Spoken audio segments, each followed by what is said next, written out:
அனைவருக்கும் இனிய மாலை வணக்கம். நான் உங்கள் வாசுதேவன் பேசுகிறேன். இந்த காணொளி காட்சியின் மூலம் மீண்டும் உங்கள் அனைவரையும் சந்திப்பதில் நான் மிக்க மகிழ்ச்சி அடைகிறேன்.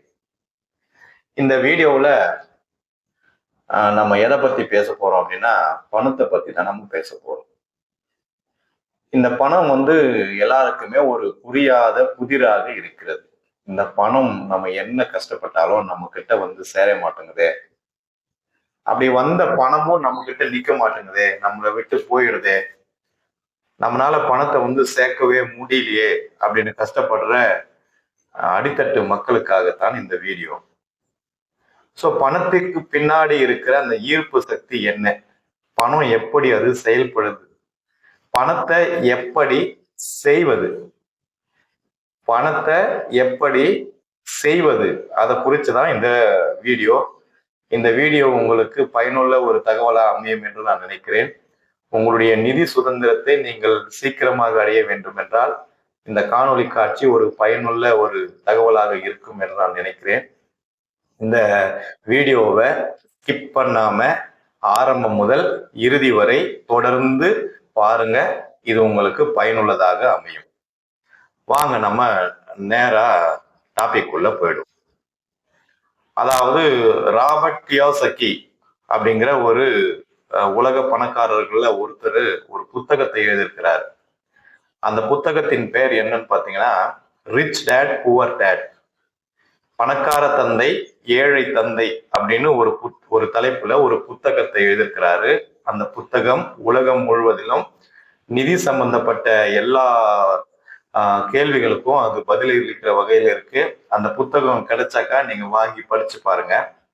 அந்த புத்தகத்துல அவர் என்ன சொல்லியிருக்கிறாரு சிம்பிளா அப்படின்னா, பணத்தின் பின்னாடி நீ ஓடாத, உன் பின்னாடி பணத்தை ஓடவை அப்படிங்கிறார்.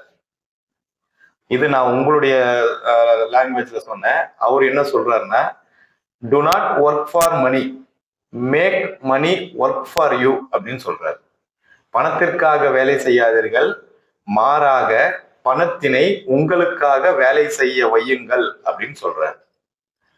அப்படின்னா என்ன பண்ணணும், பணத்தை நமக்காக எப்படி வேலை செய்யணும், செய்ய வைக்கணும், பணத்தை நம்மளுடைய முதலாளியா நம்ம ஆக்காம நம்மளுடைய தொழிலாளியா பணத்தை நம்ம எப்படி அதை மாத்துறது, பணம் எப்படி பணத்தை பெருக்கும், பணம் எப்படி பணத்தை செய்யும் அப்படிங்கறதான் இந்த காணொலியில பார்க்கணும். இது ஒரு இன்ட்ரெஸ்டிங்கான டாபிக், கொஞ்சம் போரா கூட இருக்கும், இருந்தாலும் அதை பாருங்க, உங்களுக்கு அது பயனுள்ள தகவலா இருக்கும். ஒரு சின்ன ஒரு உதாரணத்தை சொல்றேன். ஒரு கிராமத்துல அந்த ரொம்ப குடி தண்ணீர் பிரச்சனை இருந்ததுதான். அங்க இருக்கிற மக்களுக்கெல்லாம் குடிநீர் தட்டுப்பாடு. அந்த குடிநீரை கொண்டு வரணும் அப்படின்னாக்கா குறைஞ்சபட்சம் ஒரு 2 கிலோமீட்டர் தூரம் போய் தான் தண்ணி எடுத்துட்டு வரணுமா. அங்க 2 நண்பர்கள் அங்க இருக்கிற அந்த ஊர்ல இருக்கிற அந்த பெண்கள் எல்லாம் தண்ணியை எடுத்துட்டு வர்றத அவங்க 2 பேரும் பார்த்துட்டு இருக்கிறாங்க. இந்த ப்ராப்ளத்துக்கு சொல்யூஷன் கண்டுபிடிக்கணும்னு முற்படுறாங்க. அந்த வேலையெல்லாம் அந்த 2 இளைஞர்களும் என்ன பண்றாங்க, அதுல ஒரு இளைஞர் என்ன செய்யறாரு, தனக்குன்னு 2 வாளியை வாங்கிக்கிறாரு. அந்த ஊர்ல இருக்கிற வயசானவங்க கிட்ட ஒரு சின்ன அக்ரிமெண்ட் போட்டுக்கிறாரு. நான் போய் தண்ணி கொண்டு வந்து தரேன், எனக்கு ஒரு பக்கெட்டுக்கு இவ்வளவு பணம் கொடுங்க, உதாரணத்துக்கு 25 பைசா இல்ல 50 பைசா கொடுங்கன்னு பேச்சுக்கிட்டு 2 பக்கத்துலயும் 2 வாளியை எடுத்துட்டு போயிட்டு அந்த குளத்துல தூரமா 2 கிலோமீட்டர் தள்ளி இருக்கிற அந்த குளத்துல வாளி ஃபுல்லா தண்ணியை நினைச்சுக்கிட்டு 2 பக்கமும் எடுத்துட்டே வராரு, சுமந்துக்கிட்டே வராரு. தேவையானவங்களுக்கு எல்லாம் தண்ணி கொடுக்குறாங்க. அந்த 2 கிலோமீட்டர் நடந்து போக முடியாம தண்ணி எடுத்துட்டு வர முடியாத அந்த லேடிஸ்களுக்கு எல்லாம் இது ஒரு சின்ன ரிலீஃபா இருக்கு. பரவாயில்ல, 25 பைசா கொடுத்தா ஒரு வாளி தண்ணி நமக்கு கிடைச்சிருது, 50 பைசா கொடுத்தா 2 வாளி தண்ணி நமக்கு கிடைச்சிருது, நம்ம 2 கிலோமீட்டர் நம்ம நடக்க வேண்டிய அவசியம் இல்லைன்னு அந்த பெண்களுக்கெல்லாம் ஒரு சின்ன ரிலீஃப் கிடைக்குது. ஸோ இதையே அவன் என்ன பண்ணிடானாக்கா அப்படியே தொழிலாகிட்டான். டெய்லியும் என்ன பண்ணுவான், 2 வாளியை 2 வாளியா கொண்டு தேவையானவங்களுக்கு எல்லாம் சப்ளை பண்ணுவான். அதுல ஒரு சொற்ப வருமானம் அவனுக்கு கிடைச்சது. அது அவனுக்கு அப்படியே தொழிலாகவும் அமைஞ்சு போயிடுச்சு. இன்னொருத்தன் கொஞ்சம் டிஃப்ரெண்டா யோசிச்சான். இப்படியே வந்து வாளியில 2 பக்கமும் தண்ணி எடுத்துட்டே வந்தாக்கா நமக்கும் ஒரு நாளைக்கு வயசாயிடும். நம்மனாலையும் இந்த வாளிகள்ல தண்ணியை கொண்டு வர முடியாது. அந்த சமயத்துக்கு நமக்கு வருமானம் இருக்காது. அதனால நம்ம என்ன பண்ணலாம், கொஞ்சம் ஸ்மார்ட்டா திங்க் பண்ணணும்னு யோசிச்சு, அந்த 2 கிலோமீட்டர் தள்ளி இருக்கிற அந்த குளத்துல இருந்து நாம ஏன் ஒரு பைப் லைனை வந்து நம்ம போடக்கூடாது அப்படின்னு யோசிச்சான். சோ அதற்கான முயற்சியில அவன் இறங்கி அந்த ஊர் பெரிய மக்கள் கிட்ட இத பத்தி கலந்து ஆலோசிச்சு அவங்க கிட்ட கொஞ்சம் பணத்தையும் திரட்டி அதுக்கான அந்த பைப்புங்க மற்ற சாமான்கள்லாம் வாங்கிட்டு வந்து அந்த 2 கிலோமீட்டர் தள்ளி இருக்கிற அந்த குளத்துல இருந்து கஷ்டப்பட்டு பணத்தை செலவு பண்ணி இவனும் ராவ பகல ஒழிச்சு அந்த பைப் லைனை முதல்ல இறக்கி பண்ணிட்டான் 2 கிலோமீட்டருக்கும். பிளஸ் அதுல ஒரு மோட்டரும் செட் பண்ணிட்டான். இப்போ மோட்டர் தட்டினா அந்த கிராமத்துல தண்ணி வந்து விழுது. ஸோ ரொம்ப சிம்பிள். இப்போ கிராம மக்களுக்கும் அது ஒரு நிம்மதி ஆயிடுச்சு. இவனுக்கும் வந்து அது ரெகுலரா வந்து ஒரு வருமானத்தை வந்து கொண்டு வரதா அது அமைஞ்சிருச்சு. ஸோ இப்போ இப்போ என்ன பண்ணான்னாக்கா அந்த கிராமத்துல இருக்கிற மக்களுக்கெல்லாம் ஒரு குடம் தண்ணி 10 பைசான்னு விற்க ஆரம்பிச்சான். ஸோ நண்பன் வந்து ஒரு குடம் தண்ணியை 25 பைசான்னு விற்கிற அந்த இடத்துல இவன் ஒரு குடம் தண்ணியை 10 பைசாக்குன்னு விற்றான். ஆனா ஒரு 10 நிமிஷத்துலயே அந்த ஒட்டுமொத்த கிராமத்துல இருக்கிற எல்லாருடைய வீட்டுக்கும் தண்ணி இப்போ நிறைஞ்சிருது. இவனுக்கோ பணம் மேல பணம் கொட்டிக்கிட்டே இருக்கு. இவன் சாதாரணமா உட்காந்து சூப்பரைஸ் பண்றான். கிராம மக்கள் எல்லாம் தண்ணீர் யாருக்கெல்லாம் தேவைப்படுதோ அவங்க எல்லாம் குடங்களையும் வாளியிலையும் எடுத்துட்டு வராங்க. அதுல நிறைச்சிக்கிறாங்க. அவன் பணத்தை கொடுத்துட்டு போயிடுறாங்க. ஸோ இந்த சிஸ்டத்தை அவன் கிரியேட் பண்ணிட்டு கஷ்டப்பட்டு அவன் அந்த சிஸ்டத்தை கிரியேட் பண்ணிட்டு அதுக்கப்புறமா அவன் அமைதியா ரெஸ்ட் எடுக்கிறான். அந்த சிஸ்டம் பாட்டுக்கு சிஸ்டம் ஒர்க் ஆகுது. ஆட்டோமேட்டிக்கா அவனுடைய பாக்கெட்ல பணம் வந்து கொட்டுன்னு கொட்டிட்டு இருக்கு. இப்படிதான் நம்ம வந்து என்ன பண்ணாக்கா பணத்தை நமக்காக வேலை செய்ய வைக்கிறது. அந்த புக்ல இன்னொரு ஸ்டேட்மெண்ட்டும் சொல்லியிருக்கு, நாம தூங்கினாலும் நமக்காக நம்ம பணம் வந்து வேலை செஞ்சுக்கிட்டே இருக்கணும். இப்போ அவன் என்ன செய்யறானாக்கா அந்த மோட்டரை போட்டுட்டு அவன் பாட்டுக்கு படுத்துன்னு தூங்கினாலும் அங்க யாரையாவது ஒருத்தர் காவலுக்கு வச்சுட்டு அந்த அவர் என்ன பண்ணுவாருனாக்கா பணத்தை வசூல் பண்ணி போட்டுக்குவாரு. அந்த பணம் ஆட்டோமேட்டிக்கா இவன் பாக்கெட்ல வந்து நிரம்பும். இந்த டெக்னிக்கை தான் பெரும் பணக்காரர்கள்லாம் என்ன செய்யறாங்கன்னா கஷ்டப்பட்டு ஒரு சிஸ்டத்தை கிரியேட் பண்ணி ஒரு ஆர்கனைசேஷனை கிரியேட் பண்ணி ஒரு ஒரு ஸ்ட்ரக்சரை கிரியேட் பண்ணி பணம் வர்ற வகையில அதை வந்து கொஞ்ச நாளைக்கு அதை கூட மெயின்டைன் பண்ணி அதை ரன் பண்ணிட்டு அதுக்கு தேவையான ஆட்களை அமர்த்திட்டு இவங்க ஹாயா நிம்மதியா வீட்டுல படுத்து தூங்குறாங்க. அவங்க செட் பண்ண ஆட்கள் மேனேஜர்ஸ் சூப்பர்வைசர்ஸ் கீழ்மட்ட லெவல்ல இருக்கிற ஒர்க்கர்ஸ் எல்லாம் பகல் டியூட்டி நைட் டியூட்டின்னு ராவும் பகலும் பார்க்காம இந்த ஹாயா தூங்குற ஓனருக்காக உழைச்சு ஓனரை தான் பெரிய பணக்காராக்குறாங்க. அவங்க உழைக்கிறவங்களுக்கு என்னைக்கும் சம்பளமும் கூலியும் தான் கிடைக்கும். சோ இந்த இடத்துல அவர் இன்னொரு கருத்தையும் வலியுறுத்துறாரு. யார் ஒருத்தர் சம்பளத்தையும் கூலியும் மட்டுமே நம்பி தன்னுடைய வேலையை செய்யறாங்களோ அவங்க சாகும் வரையிலும் உழைச்சாலும் கூட அவர்கள் பணக்காரர்களாக ஆக முடியாது. மாறாக அந்த சம்பளத்திற்கும் கூலிக்கும் யார் வேலை செய்யறாங்களோ அவங்க யாருக்காக, அதாவது தன்னுடைய முதலாளியை தான் உழைச்சு பணக்காரர் ஆக்குவாங்களே ஒழிய இவர்கள் ஒரு காலம் பணக்காரர்களாக்க முடியாது. அப்ப மாச சம்பளம் வாங்குறவங்களும் வாரம் கூலி வாங்குறவங்களும் தினக்கூலி வாங்குறவங்களும் லைஃப் டைம் ஃபுல்லா என்னைக்கும் பணக்காரர்களாகவே முடியாது. இது நான் சொல்லல, ரிச் டேட் புவர் டேட்குள்ள ராபர்ட் கியோசிக்கே சொல்லியிருக்கிறார்.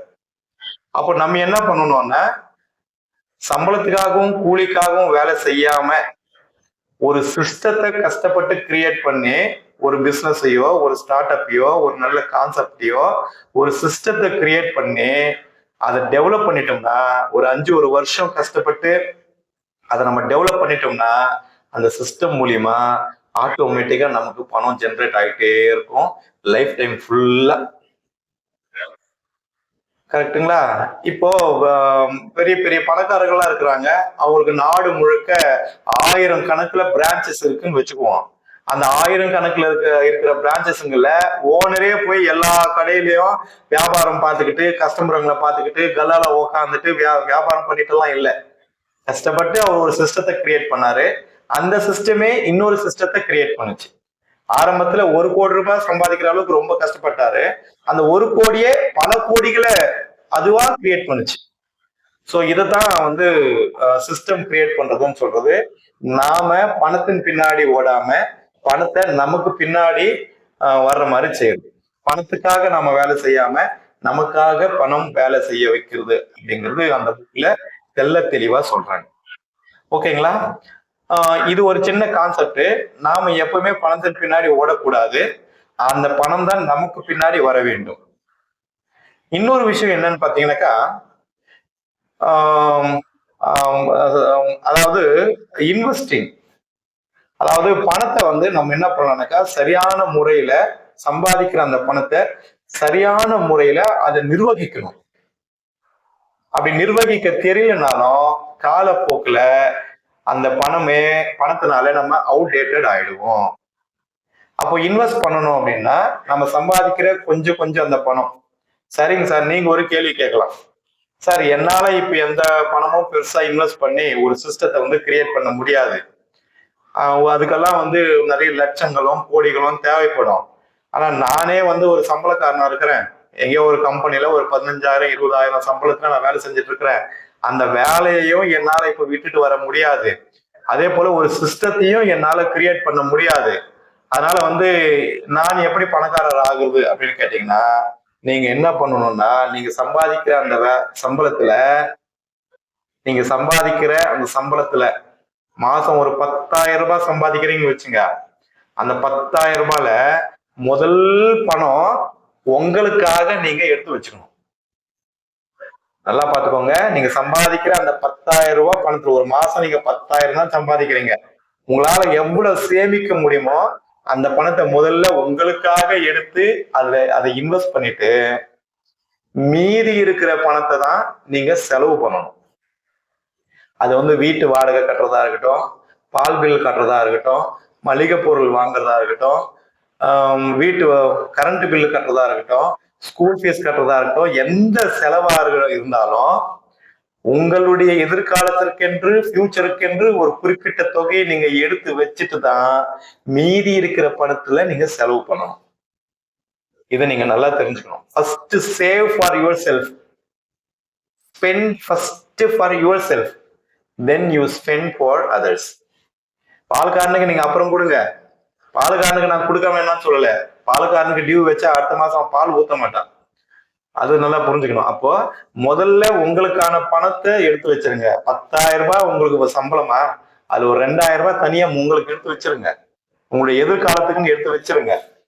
மீதி இருக்கிற பணத்தை நீங்க செலவு பண்ணுங்க. அவ்வளவுதான் சிம்பிள் லாஜிக்.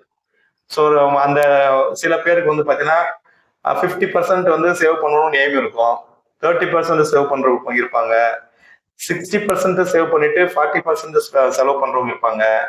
அப்ப நீங்க என்ன பண்ணணும்னா, ஒரு பணக்காரர் ஆகணும், பணம் சேர்க்கணும், அதுக்கப்புறம் கூடிய சீக்கிரத்துல நிதி சுதந்திரத்தை அடையணும் அப்படின்னா ஆரம்ப காலங்கள்ல நீங்க விகரசா சேவ் பண்ணிட்டு கொஞ்சம் காலம் போக போக போக போக ஒரு ஒரு பெரிய கார்பஸ் அது கிரியேட் ஆயிடுச்சுன்னா அதுக்கப்புறம் நீங்க சேவ் பண்றதை கொஞ்சம் கொஞ்சமா குறைச்சிக்கணும். அதே போல நீங்க சேவ் பண்ற பணத்தை எத்தனை வருஷத்துக்கு நீங்க அதை வளர விடுறீங்களோ அவ்வளவு உங்களுக்கு ரிட்டர்ன் கிடைக்கும். ஸோ வட்டிக்கு வட்டி வட்டிக்கு வட்டி வட்டிக்கு வட்டின்னு அது கிரியேட் ஆகி போய்கிட்டே இருக்கும். அதனால வந்து நீங்க உங்களுடைய ஏர்லி ஸ்டேஜ்லயே 16 17 18 வயசுலயே நீங்க படிப்பு முடிஞ்ச உடனே நீங்க ஒரு வேலைக்கு போறீங்க அப்படின்னா ஒரு 10-15,000 சம்பாதிக்கிறீங்க அப்படின்னா அந்த 10-15,000 ஒரு 5,000 ரூபாய் உங்களுடைய ஃபியூச்சருக்காக சேவ் பண்ணிட்டே வச்சிருந்தீங்கன்னா அது ஒரு 30-40 வயசுக்குள்ள ஒரு பெரிய கார்பஸ் பணமா அது உருவாகி நிற்கும். நீங்க சீக்கிரமா ரிட்டையர் ஆயிடலாம். நீங்க ஹாப்பியா வந்து லீட் பண்ணலாம். ஓகேங்களா? சோ இதுல நான் உங்களுக்கு சொல்லிக்கிறது என்னன்னா, நீங்க பணத்துல ஒரு நிதி சுதந்திரம் அடையணும் அப்படின்னா first you have to make money work for you. அதாவது பணத்தினை உங்களுக்காக வேலை செய்ய வைக்க வேண்டும். அது எப்படின்னா, நீங்க ஒரு சிஸ்டத்தை கிரியேட் பண்ணணும். அந்த சிஸ்டத்தை ஆரம்ப காலங்களில் கொஞ்சம் ரிஸ்க் எடுத்து நீங்க அந்த சிஸ்டத்தை கிரியேட் பண்ணி அது டெவலப் ஆகுற வரைக்கும் நீங்க அதை சூப்பர்வைஸ் பண்ணிட்டீங்கன்னா அந்த சிஸ்டமே உங்களுக்கு பணத்தை கொடுக்கும். ரெண்டாவது என்னன்னா, நீங்கள் பணத்தின் பின்னாடி ஓடக்கூடாது, பணம் தான் உங்களின் பின்னாடி ஓடி வர வேண்டும். அப்படி நீங்க செய்யணும். மூணாவது, நீங்கள் தூங்கிக் கொண்டிருந்தாலும் உங்களுக்காக அந்த பணம் உழைத்து கொண்டே இருக்க வேண்டும். 4வது கான்செப்ட் நல்லா புரிஞ்சுக்கோங்க. சம்பளம் வாங்கியோ கூலி வாங்கியோ ஒரு கம்பெனில எங்கேயோ ஒர்க் பண்ணியோ நீங்க பணக்காரர் ஆகவே முடியாது. ஒரு சாதாரண ஒரு மிடில் கிளாஸ் அந்த லைஃப்பை நீங்க வாழலாம். 3 வேளையும் சாப்பிடலாம், பசங்களை படிக்க வச்சுக்கலாம், ஒரு வீடு கட்டலாம், ஏதோ பேங்க்ல கொஞ்சம் பேலன்ஸ் வச்சுக்கலாம். நீங்க நிதி சுதந்திரம் அடையவே முடியாது. நீங்கள் சம்பளதாரர்களாக கூலிக்காரர்களாக அடுத்தவர்களுக்கு வேலை செய்யும் போது. அப்போ நீங்க யாருக்காக வேலை செய்றீங்களோ உங்களுடைய முதலாளி தான் பணக்காரன் ஆவான். நீங்கள் கடைசி வரைக்கும் தொழிலாளியாகத்தான் இருப்பீர்கள். ஆகவே உங்களுடைய லைஃப் ஸ்டைலை மாத்திக்கோங்க, உங்களுடைய எண்ணத்தை மாத்திக்கோங்க, உங்களுடைய பிள்ளைகளுக்கு நீங்கள் சொல்லிக் கொடுங்கள். நீங்கள் எப்பொழுதும் இந்த இந்த இந்த இந்தியன் எஜுகேஷன் சிஸ்டமே தவறானது. இந்த இந்தியன் எஜுகேஷன் சிஸ்டமே நமக்கு என்ன போதிக்குது அப்படின்னா, நல்லா படி, நிறைய மார்க் வாங்கு, நல்ல காலேஜ்ல சீட்டு கிடைக்கும், நல்ல கேம்பஸ் இன்டர்வியூ வைப்பாங்க, கை நிறைய மாசமானா சம்பாதிக்கலாம், கை நிறைய மாசமானா சம்பாதிக்கலாம்னு சொல்லி சொல்லியே சொல்லி சொல்லியே சொல்லி சொல்லியே நம்மளுடைய பிள்ளைகளை நாம் வளர்க்கிறோம். கைக்கூலிகளாகத்தான் நம்முடைய பிள்ளைகளை வளர்க்கிறோம். இந்த அணுகுமுறை மிகவும் தவறானது. அப்படி சம்பளம் வாங்குறவங்க யாருமே நிதி சுதந்திரத்தோட வாழவே முடியாது. சோ நீங்கள் நிதி சுதந்திரம் இருக்க வேண்டும். உங்களுக்கான பணத்தினை நீங்கள் உருவாக்க வேண்டும் என்றால் நீங்கள் சம்பளதாரர்களாக அல்ல, முதலாளிகளாக இருக்க வேண்டும். நீங்கள் ஒரு சிஸ்டத்தினுடைய ஒரு அமைப்பினுடைய முதலாளிகளாக நீங்கள் இருக்க வேண்டும். அதற்கு உங்களுடைய பிள்ளைகளை பழக்குங்கள். அப்படியும் முடியலன்னா சம்பளம் வாங்கிக்கிட்டே சம்பளதாரர்களாக இருந்துகிட்டே ஒரு இடத்துல வேலை செஞ்சுக்கிட்டே அதுல வர்ற வருமானத்தை வச்சு ஒரு கார்பஸ், அதாவது ஒரு பெரிய முதலீட்டினை உருவாக்குங்கள். நீங்கள் உருவாக்குகின்ற அந்த முதலீடானது உங்களுக்கு மீண்டும் பணத்தினை அது கொண்டு வந்து சேர்க்கும்.